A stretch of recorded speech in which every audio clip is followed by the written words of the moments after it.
State ഗവൺമെന്റിനും ഈ സർക്കാർ ഉദ്യോഗസ്ഥനും അന്വേഷണ ഉദ്യോഗസ്ഥനും നമ്മളൊരു നോട്ടീസ് അയച്ചിട്ടുണ്ട്.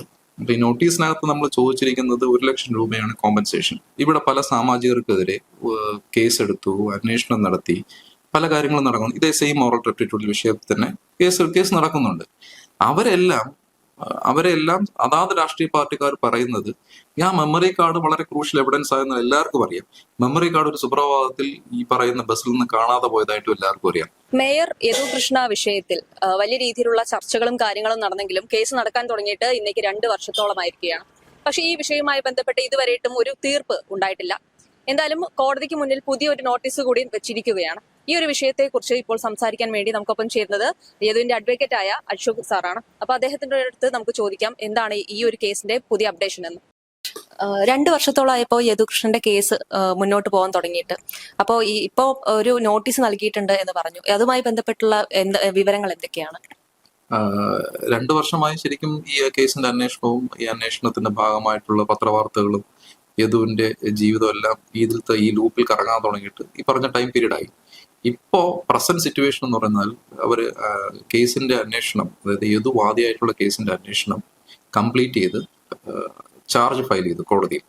ആ ചാർജ് ഫയൽ ചെയ്തത് നമുക്ക് സർട്ടിഫൈഡ് കോപ്പി എടുക്കാൻ നിവർത്തിയുള്ളൂ. നമുക്ക് ഫ്രീ കോപ്പി ഇല്ല വാദിക്ക്. സർട്ടിഫൈഡ് കോപ്പി എടുത്ത് പരിശോധിച്ചപ്പോഴാണ് മനസ്സിലായത് അതിനകത്ത് കോടതി നേരത്തെ നിർദ്ദേശിച്ചിരുന്ന പല കാര്യങ്ങളും അന്വേഷണത്തിന് കൊടുത്ത ഡയറക്ഷൻസ് ഒന്നും കംപ്ലൈ ചെയ്യാതെ ഇൻവെസ്റ്റിഗേറ്റിംഗ് ഓഫീസർ എല്ലാവരെയും, അതായത് വലിയ വലിയ പ്രതികളെ ഒഴിവാക്കിയിട്ട് ഒരു സാധാരണക്കാരനല്ല മേയറുടെ ബ്രദറിനെ മാത്രം പ്രതിയാക്കി ഒരു സിമ്പിൾ ഒഫൻസ് ചാർത്തി ഫൈനൽ റിപ്പോർട്ട് ഫയൽ ചെയ്തു, ചാർജ് ഫയൽ ചെയ്തു. അങ്ങനെ വന്നപ്പോൾ ചാർജ് ഷീറ്റ് പരിശോധിക്കുന്നപ്പോൾ മനസ്സിലായത് അന്വേഷണ ഉദ്യോഗസ്ഥൻ അതിനകത്ത് നിയമപരമല്ലാത്ത രീതിയിൽ, അല്ലെങ്കിൽ അന്വേഷണ ഉദ്യോഗസ്ഥന്റെ ഒരു സർക്കാർ ഉദ്യോഗസ്ഥൻ എന്നുള്ള രീതിയിൽ ചെയ്യേണ്ട കടമകൾ ചെയ്യാതെ ഫൈനൽ റിപ്പോർട്ട് വളരെ എവേഴ്സീവായിട്ട് ഫയൽ ചെയ്തു എന്നാണ് മനസ്സിലാക്കിയത്. അതിന് ഒരു സിവിൽ ഡാമേജസ് എന്നുള്ള രീതിയിൽ സ്റ്റേറ്റ് ഗവൺമെന്റിനും ഈ സർക്കാർ ഉദ്യോഗസ്ഥനും അന്വേഷണ ഉദ്യോഗസ്ഥനും നമ്മളൊരു നോട്ടീസ് അയച്ചിട്ടുണ്ട്. അപ്പൊ ഈ നോട്ടീസിനകത്ത് നമ്മൾ ചോദിച്ചിരിക്കുന്നത് 1 ലക്ഷം രൂപയാണ് കോമ്പൻസേഷൻ. അപ്പോ പലരും ചോദിക്കുന്നത് എന്തുകൊണ്ട് 1 ലക്ഷം രൂപ, ഈ 25 ലക്ഷം 50 ലക്ഷം രൂപയെ ചോദിച്ചൂടെ, 1 ലക്ഷം രൂപയുടെ നഷ്ടം മാത്രമേ യദുവിനുണ്ടായുള്ളൂ എന്നൊരു ചോദ്യം എല്ലാവരും ചോദിക്കുന്നുണ്ട്. അതൊരു കാര്യം മനസ്സിലാക്കേണ്ടത്, സിവിൽ നടപടിയിലേക്ക് പോകുമ്പോൾ 1 ലക്ഷം രൂപ അല്ലെങ്കിൽ എത്ര രൂപ നിങ്ങൾ ചോദിച്ചാലും അതിന്റെ 10% കോർട്ട് ഫീ ആയിട്ട് ഡെപ്പോസിറ്റ് ചെയ്യേണ്ടി വരിക. ഇത്രയും പൈസ ഉണ്ടെങ്കിലും ഇനി KSRTC ജോലിക്ക് പിറകെ നടക്കേണ്ട കാര്യമില്ല. അദ്ദേഹത്തിന്റെ സാമ്പത്തിക സ്ഥിതിക്ക് പറ്റുന്ന രീതിയിൽ, അദ്ദേഹത്തിന് കോർട്ട് ഫീ അടയ്ക്കാൻ പറ്റുന്ന രീതിയിൽ ഉള്ളൊരു തുകയാണ് ഇപ്പോൾ ചോദിച്ചിരിക്കുന്നത്. ഇനി ഭാവിയിൽ അദ്ദേഹത്തിന് നല്ലൊരു ഉദ്യോഗം കിട്ടുകയാണ്, അല്ലെങ്കിൽ നല്ലൊരു പൈസ കിട്ടുകയാണ് എന്നുള്ള മാർഗം ഉണ്ടെങ്കിൽ അന്നേരം നോക്കും നമുക്ക് ഫർദറായിട്ട് എന്തെങ്കിലും ചെയ്യാൻ പറ്റുമോ ഇല്ലെന്ന് നോക്കും. സാർ, ഇപ്പൊ ഇത്ര 2 വർഷത്തോളമായി അദ്ദേഹത്തിന് ജോലിയില്ല. ഒരു വക്കീലെന്ന നിലയിൽ ഒരു കേസ് ജയിക്കുക എന്നുള്ളത് സാറിന്റെയും കൂടി ഒരു ആവശ്യം. പക്ഷെ 2 വർഷത്തോളമായി കേസ് നീണ്ടുപോകുന്നതിനെ കുറിച്ച് എന്താണ് പറയുന്നത്? അതില് മറ്റൊരു വശം കൂടാണ്. നിങ്ങൾ ശ്രദ്ധിച്ചു നോക്കിയാൽ അറിയാം. ഇപ്പോൾ ഇവിടെ യദുവിന് ജോലി നഷ്ടപ്പെടാനുള്ള കാരണം യദുവിനെതിരെ ഒരു മോറൽ റെപ്റ്റിറ്റ്യൂഡിന്റെ അല്ലെങ്കിൽ 354 അനുസരിച്ചിട്ട് ഒരു സ്ത്രീയെ അപമാനിച്ചു എന്നൊരു കേസ് എടുത്തത് കൊണ്ടാണ് പിറ്റേ ദിവസം മുതൽ യദുവിന്റെ അടുത്ത് ജോലിക്ക് വരണ്ട എന്ന് സ്ഥാപനത്തിൽ നല്ല KSRTC നിന്ന് അറിയിച്ചിരുന്നത്. പക്ഷെ അതേ സമയത്ത് മറ്റൊരു കാര്യം നിങ്ങൾ നോക്കൂ, ഇവിടെ പല സാമാജികർക്കെതിരെ കേസെടുത്തു, അന്വേഷണം നടത്തി, പല കാര്യങ്ങളും നടക്കുന്നു. ഇതേ സെയിം മോറൽ റെപ്റ്റിറ്റ്യൂഡ് വിഷയത്തിൽ തന്നെ കേസ് നടക്കുന്നുണ്ട്. അവരെല്ലാം അതാത് രാഷ്ട്രീയ പാർട്ടിക്കാർ പറയുന്നത് അന്വേഷണം നടക്കുന്നല്ലേ ഉള്ളൂ, ഇവരെ കുറ്റക്കാരനായിട്ട് കണ്ടെത്തിയിട്ടില്ലല്ലോ, അതുകൊണ്ട് സർവീസിൽ നിന്ന് അല്ലെങ്കിൽ ഈ പറയുന്ന അതാത് സ്ഥാനത്ത് നിന്നും മാറി നിൽക്കേണ്ട കാര്യമില്ല, അന്വേഷണം കഴിഞ്ഞിട്ട് ശിക്ഷിക്കുമ്പോൾ മാത്രം നോക്കാം എന്നുള്ളതാണ് അതിനകത്തൊരു സ്റ്റാൻഡ്.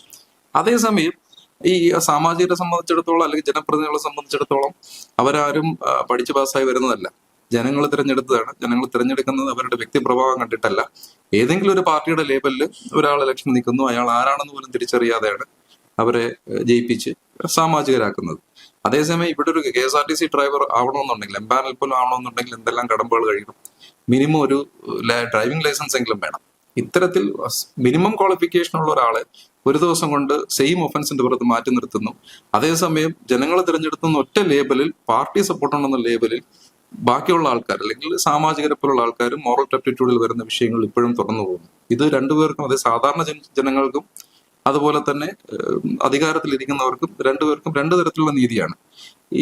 ഈ കേസ് 2 വർഷമായിട്ട് നിലനിന്ന് പോകുന്നുണ്ട്. ഈ 2 വർഷമായിട്ടും ബാധിക്കപ്പെട്ടവൻ യദുവാണ്, അവന് ജോലിയില്ല. അതേസമയം മറ്റ് കേസിൽ, അതായത് പ്രതിയായ മേയറും പ്രതിയായ MLA ഉണ്ട്, അവരെന്തുകൊണ്ട് മാറി നിന്നില്ല?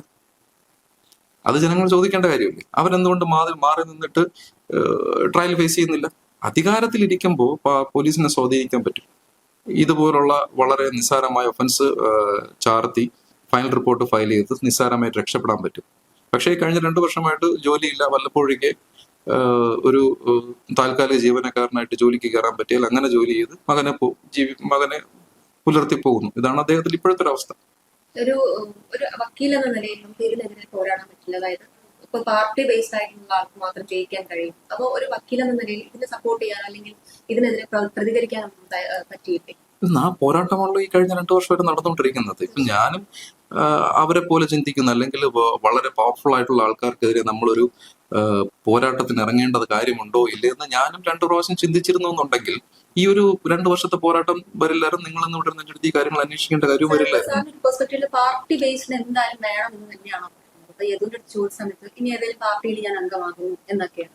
അപ്പൊ എന്താണ് സാറിന്റെ ഒരു അഭിപ്രായം? നിങ്ങൾ വെറും ഒരു സാധാരണക്കാരൻ, നമ്മളെല്ലാവരും സാധാരണക്കാരാണ്. സാധാരണക്കാരെന്നുള്ള രീതിയിൽ ചിന്തിച്ചു നോക്കും. നിങ്ങളൊരു പോലീസ് സ്റ്റേഷനിൽ പരാതിയായിട്ട് പോകുന്നു. അത് നമുക്കിപ്പോ ഒരു ഗ്രിവൻസ് പറ്റി, അല്ലെങ്കിൽ നമുക്ക് എന്തെങ്കിലും ഒരു അപകടം പറ്റി, ദോഷം പറ്റി, നമ്മൾ ആദ്യം ചെല്ലുന്നത് ഒരു പോലീസ് സ്റ്റേഷനിലാണ്. അല്ലാതെ ആരും കൂടി സ്ട്രേറ്റ് പോയി കോടതിയിലോട്ടൊന്നും വരാറില്ല. ഈ പോലീസ് സ്റ്റേഷനിൽ പോകുമ്പോൾ നമുക്ക് ഒരു പ്രയോറിറ്റി, ഒരു സാധാരണക്കാരന്റെ ഒരു പ്രയോറിറ്റി ഏതെങ്കിലും പോലീസ് സ്റ്റേഷനിൽ വാദിയായിട്ട് ഇന്നുവരെ കിട്ടിയിട്ടുണ്ടോ? ഞാൻ ഒരു പരാതിക്കാരനായിട്ട് പോകുന്നു, എനിക്കെതിരെ ഞാൻ കൊടുത്ത പരാതിയിൽ എതിർകക്ഷിക്ക് ആദ്യം വിളിക്കുന്നത്, അവിടുത്തെ പോലീസിനെ വിളിക്കുന്നത് ഇവിടുത്തെ ലോക്കൽ പൊളിറ്റീഷ്യൻസ് ആയിരിക്കും. അവർക്ക് സപ്പോർട്ട് ഉണ്ടാവും. അതുകൊണ്ടാണ് ആൾക്കാരെല്ലാം ഈ കളക്റ്റീവ് ബാർഗൈനിങ്ങിന്റെ ഭാഗമായിട്ട് പലരും ഈ രാഷ്ട്രീയത്തിലേക്ക് ജോയിൻ ചെയ്ത് വരുന്നത്. സാധാരണക്കാരന് ഇവിടെ ജീവിക്കാനോ, സാധാരണക്കാരന്റെ ശബ്ദമായിട്ട് മാറാനായിട്ടോ ഇവിടെ ആരും തന്നെ ഇല്ല എന്നുള്ളൊരു ഫാക്റ്റാണ്. അത് നമ്മൾ എല്ലാവരും മനസ്സിലാക്കേണ്ട കാര്യമാണ്. സർ, മേയർ ആയിരിക്കുന്നിടത്തോളം കാലവും അതുപോലെ കമ്മ്യൂണിസ്റ്റ് ഭരിക്കുന്നിടത്തോളം കാലവും ഈ കേസ് ജയിക്കില്ല എന്ന് തന്നെ തോന്നുന്നു. അതൊരു നല്ല ചോദ്യമാണ്. കാരണം ഈ പോലീസാണ് ശരിക്കും ഇത് അന്വേഷിക്കേണ്ടിയിരുന്നതും. പോലീസ് അവരുടേതായ പാർട്ട് കംപ്ലീറ്റ് ചെയ്ത് പ്രൊഡ്യൂസ് ചെയ്തു. നമ്മളൊരു കാര്യം നോക്കൂ, ഒരു മെമ്മറി കാർഡ്, അത് ഗവൺമെന്റ് സ്റ്റേറ്റിന്റെ പ്രോപ്പർട്ടിയായ മെമ്മറി കാർഡ് കാണാതെ പോയിട്ട് ഏകദേശം 2 വർഷമായി.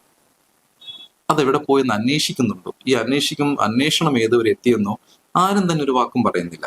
ആ മെമ്മറി കാർഡ് വളരെ ക്രൂഷ്യൽ എവിഡൻസ് ആയെന്ന് എല്ലാവർക്കും അറിയാം. മെമ്മറി കാർഡ് ഒരു സുപ്രഭാതത്തിൽ ഈ പറയുന്ന ബസ്സിൽ നിന്ന് കാണാതെ പോയതായിട്ടും എല്ലാവർക്കും അറിയാം. ദെൻ എന്തുകൊണ്ട് ഈ മെമ്മറി കാർഡ് വെളിച്ചത്തിൽ വരുന്നില്ല? അത് രാഷ്ട്രീയ സ്വാധീനത്തിന്റെ ഭാഗമല്ലേ? ഒന്ന് ചിന്തിച്ചു നോക്കൂ. ഇനി മേയറും കമ്മ്യൂണിസ്റ്റും ഭരിക്കുന്നിടത്തോളം കാലം കേസ് ജയിക്കുമോ ഇല്ലയോ എന്നുള്ളതല്ല ഇവിടുത്തെ വിഷയം. കേസ് പോലീസ് പ്രോപ്പറായിട്ട് അന്വേഷിച്ചില്ല എന്നുണ്ടെങ്കിൽ ആ പാരലൽ സംവിധാനം ഇവിടെ ഉണ്ടോ ഇല്ലയോ, ജുഡീഷ്യൽ സിസ്റ്റത്തിൽ പാരലൽ സംവിധാനം ഉണ്ടോ ഇല്ലയോ എന്നുള്ളതാണ് അതിന്റെ ഒരു ക്വസ്റ്റ്യൻ. തീർച്ചയായിട്ടും അതിനൊരു പാരലൽ സംവിധാനം ഉണ്ട്. പോലീസ് തന്നെ എല്ലാ കേസ് അന്വേഷണവും നിർബന്ധമില്ല. കോടതിക്ക് നേരിട്ട് തെളിവെടുക്കാം, നേരിട്ട് അന്വേഷണം നടത്താം. തെളിവുകളുടെയും സാക്ഷിമൊഴിയുടെയും അടിസ്ഥാനത്തിൽ സ്വാഭാവികമായിട്ടും ഒരു ഫൈനൽ തീരുമാനം കോടതിക്ക് എത്താൻ പറ്റും. പക്ഷേ അവിടെയുള്ളൊരു പ്രോബ്ലം, അല്ലെങ്കിൽ അവിടെയുള്ള നമ്മൾ ഫേസ് ചെയ്യാൻ പോകുന്ന ഒരു പ്രശ്നം എന്ന് വെച്ച് കഴിഞ്ഞാൽ, ഈ പറഞ്ഞതുപോലെ അധികാരത്തിലിരിക്കുന്ന ആൾക്കാർക്കെതിരെ ധൈര്യമായി സ്റ്റേറ്റ്മെന്റ് പറയാൻ, കോടതിയിൽ വരാൻ സാധാരണപ്പെട്ട ജനങ്ങൾ മുൻകൈ എടുത്ത് വരണം. ആ ബസ്സിൽ 18ഓളം ആൾക്കാർ യാത്ര ചെയ്തിരുന്നല്ലോ. ഈ 18ഓളം യാത്ര ചെയ്തിരുന്ന ആൾക്കാർ ആരെങ്കിലും മുന്നോട്ട് വരണം. അല്ലെങ്കിൽ ചുറ്റും കണ്ടോണ്ടിരുന്ന ആൾക്കാരുണ്ട്, അവരാരെങ്കിലും മുന്നോട്ട് വരണം. ഇനി മേയർ വീഡിയോ ഡിലീറ്റ് ചെയ്യാൻ പറയുന്ന ഒരു ക്ലിപ്പിംഗ്സ്, ആ പഴയ വീഡിയോ പരിശോധിച്ചാൽ അറിയാം, അദ്ദേഹം വരണം. ഇവരൊക്കെ ഈ നേരത്തെ പറഞ്ഞതുപോലെ അധികാരത്തിനെതിരെ സംസാരിക്കുമോ ഇല്ലയോ എന്നുള്ളതാണ്. കാരണം ഒരു സാധാരണക്കാരനെ സംബന്ധിച്ചിടത്തോളം എന്തിനാണ് വെറുതെ പൊല്ലാപ്പിന് പോകുന്നത് എന്ന് സ്വാഭാവികമായിട്ട് ചിന്തിച്ചു പോകും. അതാണ് ഈ ചോദിച്ച ചോദ്യത്തിന് ഉത്തരം. അതുപോലെ തന്നെ സാർ, മെമ്മറി കാർഡിന്റെ കാര്യം പറഞ്ഞു. അതുമായി ബന്ധപ്പെട്ട് ഇപ്പോഴും ഒരു തിരുത്തലൊന്നും വന്നിട്ടില്ല, അല്ലെങ്കിൽ ഒരു കണ്ടുപിടുത്തമൊന്നും വന്നിട്ടില്ല. 2 വർഷത്തോളമായിരുന്നു. കേരള പോലീസിനെ സംബന്ധിച്ചിടത്തോളം കാണാതെ പോയ കള്ളന്മാരെ പിടിക്കാനോ അല്ലാന്നുണ്ടെങ്കിൽ ജയിലിൽ ചാടിപ്പോയ ആൾക്കാരെ പിടിക്കാനോ വളരെ നിഷ്പ്രയ സെക്കൻഡുകൊണ്ട് പിടിക്കുന്നില്ല. നമ്മൾ TV-യിലെല്ലാം കാണുന്നുണ്ട്, ചാടിപ്പോയ ഗോവിന്ദസ്വാമിയൊക്കെ വളരെ സെക്കൻഡിനകത്ത് പിടിക്കും. പിന്നെ ഈ ബസ്സിൽ കിടന്ന മെമ്മറി കാർഡ് എടുക്കാനായിട്ട് എന്താണ് ഇത്ര പാട്? അത് വേണമെന്ന് വെച്ച് കഴിഞ്ഞാൽ പിടിക്കാം. പക്ഷെ വേണം എന്ന് വെക്കാൻ പറ്റാത്തതിന്റെ കാരണം മേ ബി ഇപ്പോ പ്രസൻസ് ഭരിക്കുന്ന സംവിധാനമായിരിക്കാം എന്നാണ് എന്റെ പേഴ്സണൽ തോന്നൽ. മുഖ്യമന്ത്രിയും അതുപോലെ തന്നെ പോലീസുകാരും മേയറിനെ സംരക്ഷിച്ചു പോരുന്നു. അതൊക്കെ എനിക്ക് അറിവില്ലാത്ത കാര്യങ്ങൾ പറയാൻ പറ്റില്ല. തീർച്ചയായിട്ടും സംവിധാനങ്ങൾ സ്വാഭാവികമായിട്ടും അവരുടെ ആൾക്കാരെ സംരക്ഷിച്ചേക്കാം. എന്തായാലും പോലീസിന്റെ പുറത്ത് സ്വാഭാവികമായിട്ടുമുള്ള ഒരു കൺട്രോൾ ഈ കേസിനകത്തുണ്ട്. പോലീസിന് ഫ്രീ ആയിട്ട് ഇടപെടാൻ പറ്റുന്നില്ല എന്ന് ഞാൻ ആദ്യം മുതലേ പറയുന്നുണ്ട്. ഇപ്പൊ ലീഗലി നോക്കുമ്പോൾ എങ്ങനെ നമുക്ക് ഈ ഒരു കേസിനെ വിജയിപ്പിച്ചെടുക്കാൻ സാധിക്കുമെന്ന് സാധിക്കും? അതൊക്കെ വരും ദിവസങ്ങളിൽ കാണാൻ പോകുന്ന കാര്യങ്ങളല്ലേ. അപ്പൊ നോക്കാം. ഇപ്പൊ എന്തായാലും നോട്ടീസ് കൊടുത്തു, കാര്യങ്ങളൊക്കെ ചെയ്തു. ഇനി എന്താണ് മുന്നോട്ടുള്ള ഒരു ചൂട്? അവരുടെ മറുപടി വരട്ടെ. സ്റ്റേറ്റ് ഗവൺമെന്റ് നോട്ടീസ് അയച്ചിട്ടുണ്ടല്ലോ, അവർക്ക് എന്തെങ്കിലും റിപ്ലൈ തരാനുണ്ടെങ്കിൽ റിപ്ലൈ തരാം. അത് കഴിഞ്ഞിട്ട് റിപ്ലൈ കൂടെ പരിഗണിച്ചതിന് ശേഷം കേസിലേക്ക് പോകേണ്ട സാഹചര്യം ഉണ്ടെങ്കിൽ കേസിലേക്ക് പോകും. അപ്പൊ കോടതി തീർച്ചയായിട്ടും മേയറിനെ ചെവിക്ക് പിടിക്കും എന്ന് തോന്നുന്നുണ്ടോ ഇത്തവണയെങ്കിലും?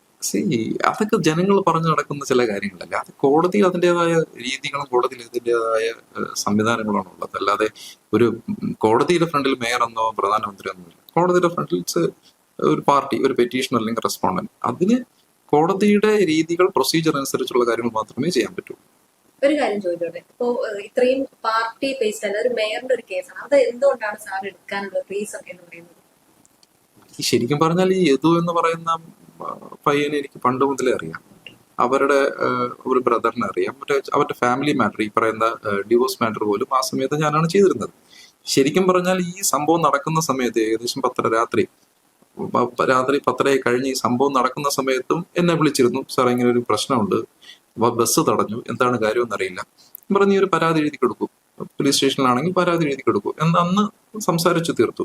പിറ്റേ ദിവസം രാവിലെയാണ് ഞാൻ അറിയുന്നത് ഇത്രയും വലിയൊരു വിഷയമായ കാര്യമാണെന്നും അവനും അപ്പോഴാണ് അറിയുന്നത് ഒരു മേയർ ആണെന്നും MLA ആണെന്നും ഉള്ളതല്ല. അങ്ങനെയാണ് ഇപ്പൊ ഇതിന്റെ കളർ മാറുന്നത്. അത് നേരത്തെ അറിയാന്നുള്ളത് കൊണ്ടും എന്നെ സമീപിച്ചതുകൊണ്ട് ഞാൻ ചെയ്തു.